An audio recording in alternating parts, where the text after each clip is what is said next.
Hi everybody, Dr. Dale. I'm the interim president here at Edinboro, and I'm here today with Nicole, and we're going to talk about healthy food choices and options and what we're doing here at the borough. So Nicole, why don't you tell us a little bit about yourself? Sure. So I'm a registered dietitian nutritionist. I'm also a licensed dietitian nutritionist. And I'm a board certified sports dietitian. Oh. And okay. I'm the district dietitian for Aramark, which is our food service vendor here at Edinboro University. And that's new this year too. It is new. Yeah. So being able to help our students as a registered dietitian, helping students navigate what dining options we have here on campus, and in particular being able to help students who have food allergies, food intolerances, or medical conditions in the navigation of our dining facilities.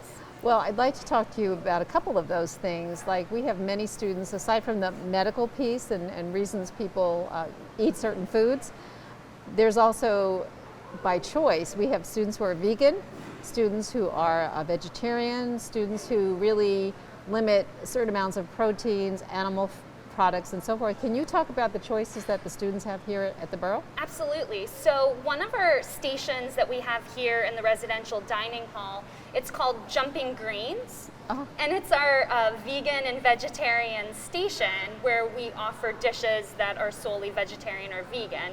And so we also, Aramark actually has residential dining recipes where 30% of the recipes are vegetarian and vegan.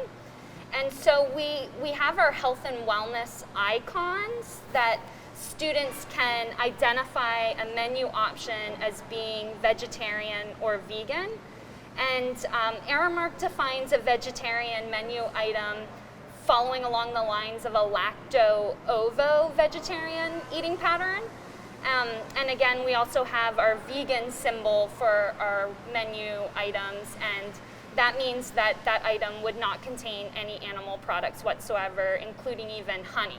Oh, wow. Okay, so no bee product either. So, Correct. Yeah, Yes. So can you talk a little bit about portion control? Students often will talk about portion control as a way of really maintaining a healthy lifestyle, and sometimes students don't quite, well, people in general don't quite understand that just because something's low fat or low calorie doesn't mean that you can have a lot of it.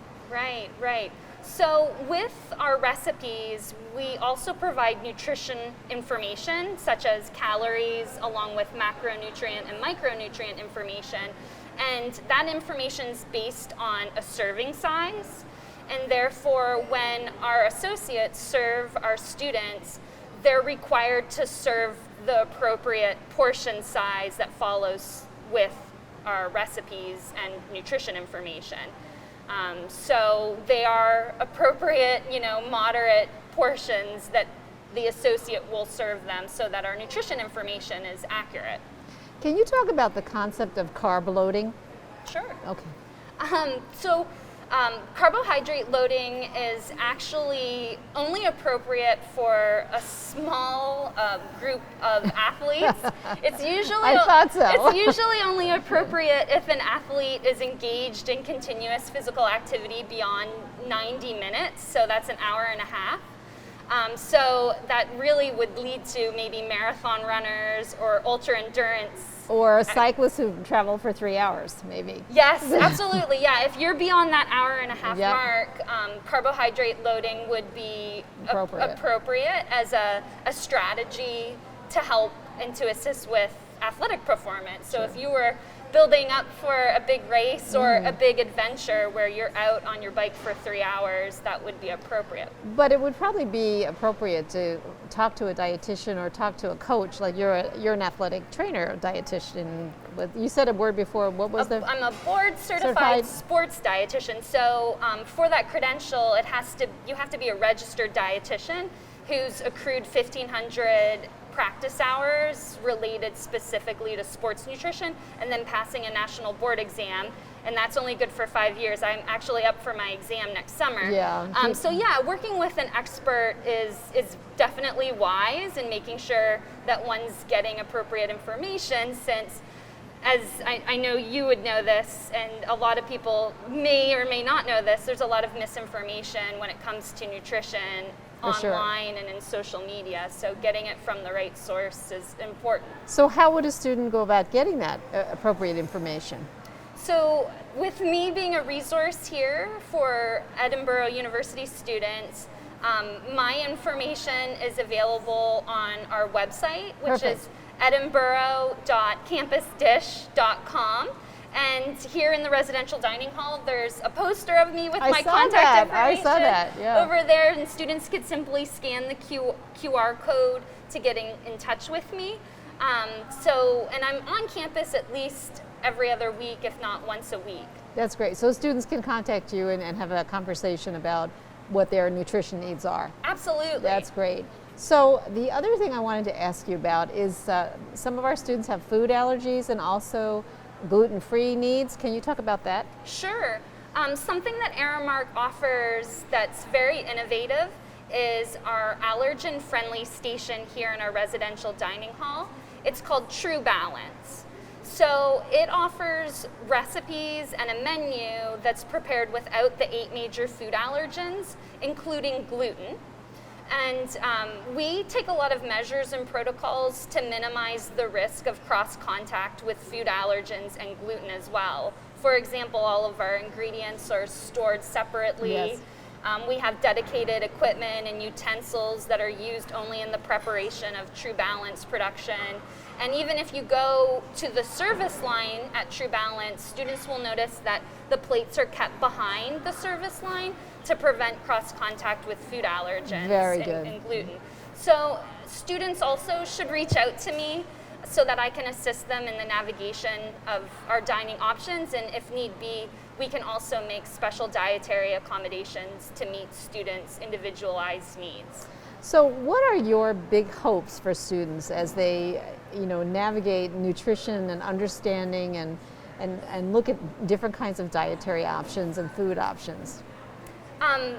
Well, I think I hope I get to impact a lot of our students, because for many of them it's the first time that they're away from home and they have to make choices on their own now. Yeah. And the habits that they develop now while they're in college are going to be the habits that are with them for the rest of their lives.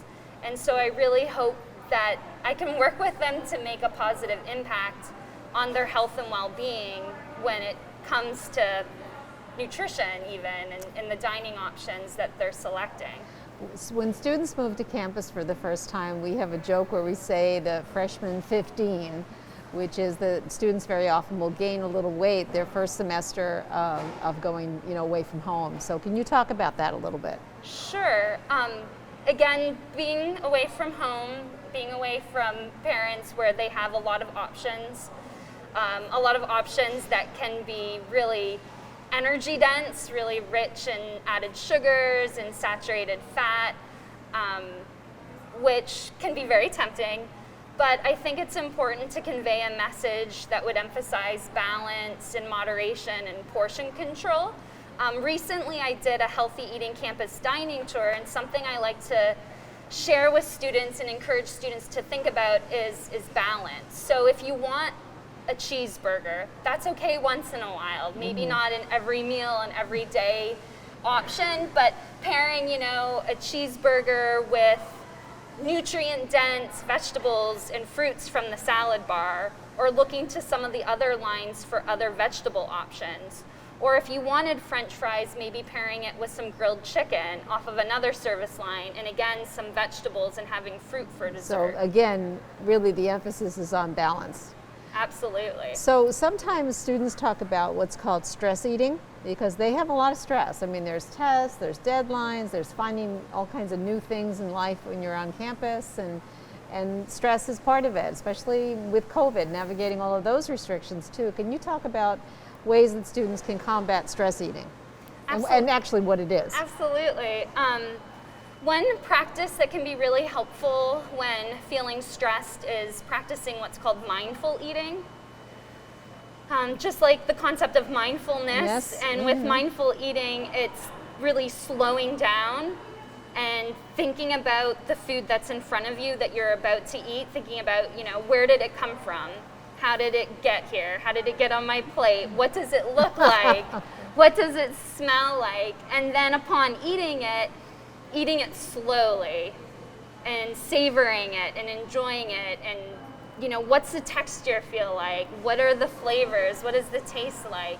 To just really to slow down, but also considering other ways of managing stress that are important. Of course, getting good sleep, exercise. Exercise is always good. Having some sort of an outlet, but with that too, when people are feeling stressed, they may be tempted to go to foods that provide comfort, and oftentimes those may be foods that are energy dense and rich in fat and added sugar and calories. So again, trying to think about balance in those moments where one feels stressed, and again, thinking about getting nutrient dense foods maybe paired with a food that one is craving, but eating slowly. So why does the company that you work for, why do they think your role is so critical? Well, the mission of Aramark is to enrich and nourish the lives of the guests that we serve and the people that we work with. And again, Aramark is really a leader in innovative ideas and concepts. And so, meeting consumers' demands and needs, and our guests, really meeting our guests' needs. And Aramark recognizes that many of our guests have food allergies, food intolerances, medical conditions that really require the expertise of a registered dietitian to assist those guests in navigating our dining options. So let's talk about food allergies for a moment. Now, they can be pretty severe. Yes. And so if a person does have an allergy, what would be the symptoms? And I know they can vary, but maybe you could talk about some general things. And what should a person do to help a person having a food allergy? Great question. Yes, food allergies are very, very serious and should be taken seriously. Yes, symptoms can vary. Symptoms can range from difficulty breathing, of course, swelling, so their esophagus could swell, which would impact breathing. Their lips could swell. There could be a rash, hives, but some symptoms that a lot of people don't always recognize can relate to the gastrointestinal symptoms, such as nausea and diarrhea. But the common ones people are familiar with, of course, are difficulty breathing, rash, hives, and sometimes even becoming incoherent, and somebody could eventually pass out. And that's very serious. So what people should do, if they know their friend has a food allergy, making sure that they, as a friend, know where their friend keeps their EpiPen in case that individual is unable to inject themselves with their EpiPen, that their friend could be able to do that. But it's important not to move them and to actually elevate their feet so that the brain gets blood and oxygen that it needs. But of course, calling emergency services right away and letting them know that an individual is having an allergic reaction, because emergency responders don't always carry epinephrine. Right. So. And then, of course, here in the residence, in the eating areas and in the residence halls, they have community assistants who also can help them should something happen to get the medical attention that they need. Right, excellent, yes. Well, it was so nice to talk with you today, and I want to thank you for your time. Food is very important. It's one of the #1 things students talk about in terms of a satisfactory university experience that's satisfactory. And so we know how important it is, especially when you're away from home for the first time. Food really matters. Absolutely. Thank absolutely. you. You're welcome.